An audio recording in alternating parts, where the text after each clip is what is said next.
Welcome to Miss Sophie's Storytime. Today we're going to read Corduroy, written and illustrated by Don Freeman.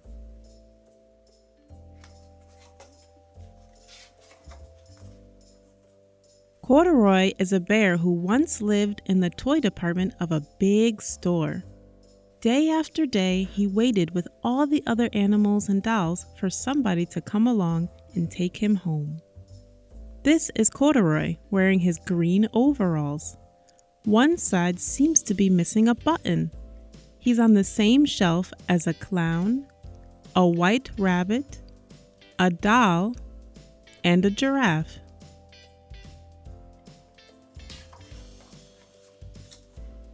The store was always filled with shoppers buying all sorts of things, but no one ever seemed to want a small bear in green overalls.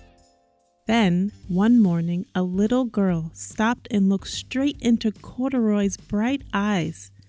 "Oh, Mommy," she said, "look, there's the very bear I've always wanted." "Not today, dear," her mother sighed. "I've spent too much already. Besides, he doesn't look new. He's lost the button to one of his shoulder straps." Lots of people must walk by Corduroy every day. This girl is playing on a rocking horse, and this man is buying what looks like a fire truck. The little girl in the pink jacket likes Corduroy, but her mom said she couldn't get him today.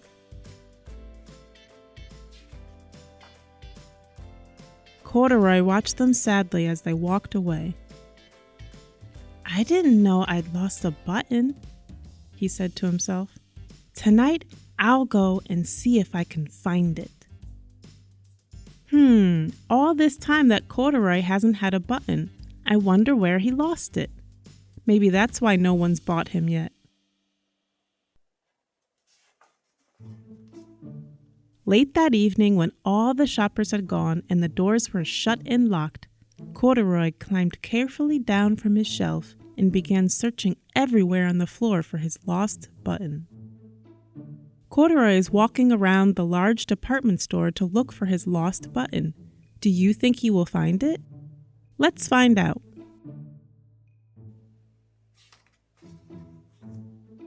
Suddenly, he felt the floor moving underneath him. Quite by accident, he stepped onto an escalator and up he went. Could this be a mountain? He wondered. I think I've always wanted to climb a mountain. Corduroy must not go out of the store very often. Have you been on an escalator before? An escalator is a moving staircase to get from one floor to the next. I hope he's able to find his way back. He stepped off the escalator as it reached the next floor, and there, before his eyes, was the most amazing sight. Tables and chairs and lamps and sofas and rows of beds. "This must be a palace," Corduroy gasped. "I guess I've always wanted to live in a palace." What do you think? Is Corduroy in a palace? No, right? He's in the mattress and furniture department of the store. There are couches, lamps, and tables, and a whole wall lined up with different mattresses and pillows. It's nice to try out furniture before you buy it because it helps you decide if it will be comfortable.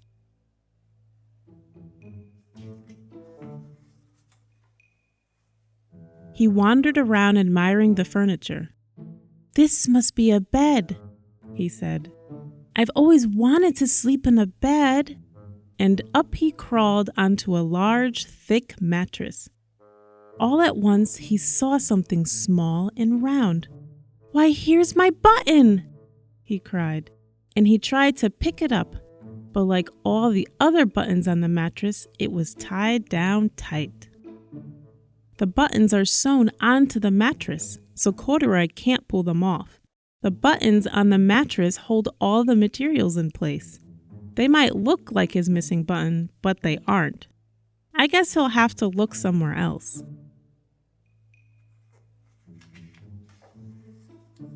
He yanked and pulled with both paws until, pop!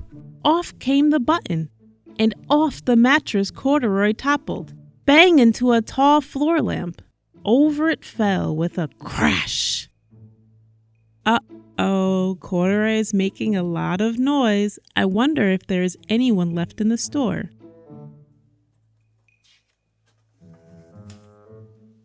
Corduroy didn't know it, but there was someone else awake in the store. The night watchman was going his rounds on the floor above. When he heard the crash, he came dashing down the escalator. "Now who in the world did that?" he exclaimed. "Somebody must be hiding around here." Some big stores have security guards that keep watch over them when they're closed. This keeps them from getting broken into.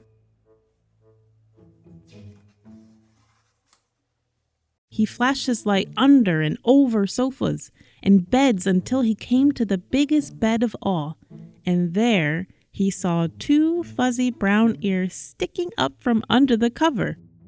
"Hello?" he said. "How did you get upstairs?" Corduroy tried to hide from the watchman, but he didn't hide very well. I wonder if Corduroy was able to grab the button he pulled off. The watchman tucked Corduroy under his arm and carried him down the escalator and set him on the shelf in the toy department with the other animals and dolls. I guess we don't have to worry about Corduroy getting lost. The watchman brought him back to the toy department. He knew exactly where to put him.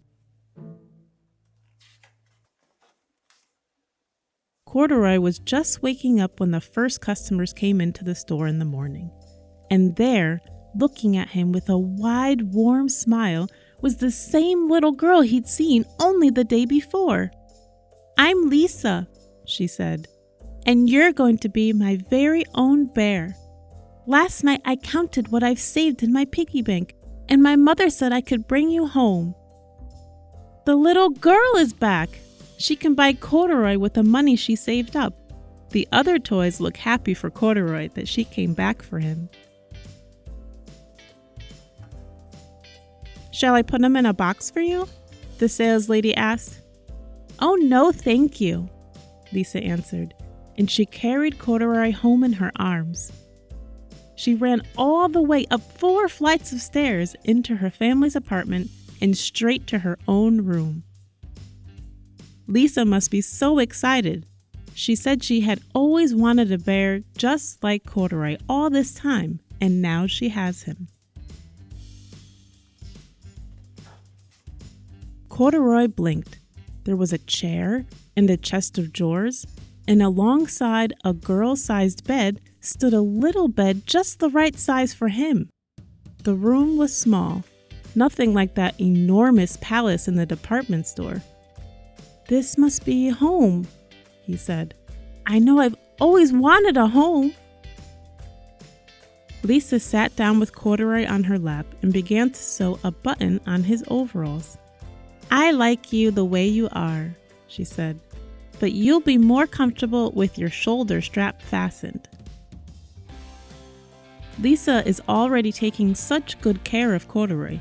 He has his own bed next to hers, and she's even sewing a button on his overalls. I bet her mom taught her how to do that. "You must be a friend," said Corduroy. "I've always wanted a friend." "Me too," said Lisa, and gave him a big hug. The end. Even though Corduroy was focused on finding his missing button, what he was really missing was a friend. Friends are people you can talk to and spend time with. You trust each other and help and encourage one another. To read other books, subscribe to this channel by clicking on the red subscribe button. This way you can always find this channel and listen to more stories. Keep reading, and until next time on Miss Sophie's Storytime.